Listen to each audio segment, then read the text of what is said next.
अगर ईश्वर एक है तो दुनिया में इतने सारे धर्म क्यों हैं? तुम्हारा सवाल बहुत अच्छा है। अक्सर लोग ये कहते हैं कि इतने सारे धर्म क्यों हैं, ईश्वर है क्या। चलो हम लोगों को इसी को पहले देखते हैं, किसे कहते हैं। इसको समझने के लिए मैं तुम्हें कहानी सुनाता हूँ। देखो एक गांव था, इस गांव में पता चला कि एक हाथी गुजरने वाला है। उस गांव में 10 अंधे रहते थे। 10 अंधों ने प्लान बनाया कि चलो चलो हम लोग भी चलकर पता लगाएं हाथी होता कैसा है, अंधे कभी देखा नहीं है, कम से कम दर्शक पे पता कर लेंगे। तो वो 10 एक साथ जाते हैं, लेकिन महावत तो जल्दी थी। बोला कि देखो रुकेंगे नहीं, तुमको जो भी देखना है समझना है जल्दी करो, मैं जा रहा हूँ, मुझे मालिक के पास पहुंचाना है हाथी को। वो लोग जल्दी से दौड़े और जाके अपने अपने तरीके से जल्दी जल्दी हाथ को टच करके देखा कि हाथी कैसा होता है। 1 मिनट के अंदर में वो लोग 1 मिनट से भी कम में हाथी चला गया। अब वो लोग टच करके देख के समझ लिए कि हाथी कैसा होता है।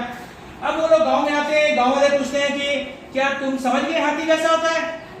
उन लोगों ने कहा हम लोग समझ चुके हैं हाथी कैसा होता है, तो बताओ कैसा होता है। तो इतनी जल्दी में हर आदमी के हाथ में कोई एक एक अंग आया था। वो लोग बेचारे अंधे थे, देख नहीं सकते थे।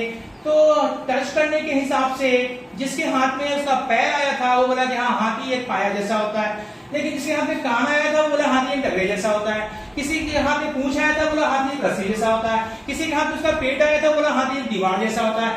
तो जिसके हाथ में जो भी आया, अब कोई सूर पकड़ लिया होगा तो कहता है हाथी अजगर जैसा होता है।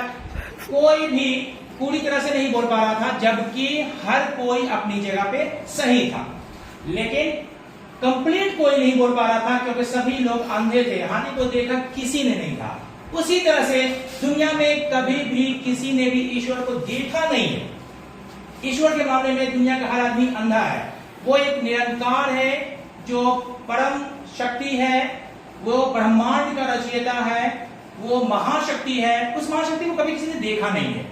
अब जितना जिसको समझ में आता है उस हिसाब से वो ईश्वर की वैसी परिभाषा देता है, लेकिन ना कभी कोई देखा ना देख सकता है। हर कोई अपनी जगह पे सही है, लेकिन कंप्लीट कोई नहीं हो सकता। ओके, समझ गए? हाँ सर। Okay, thank you.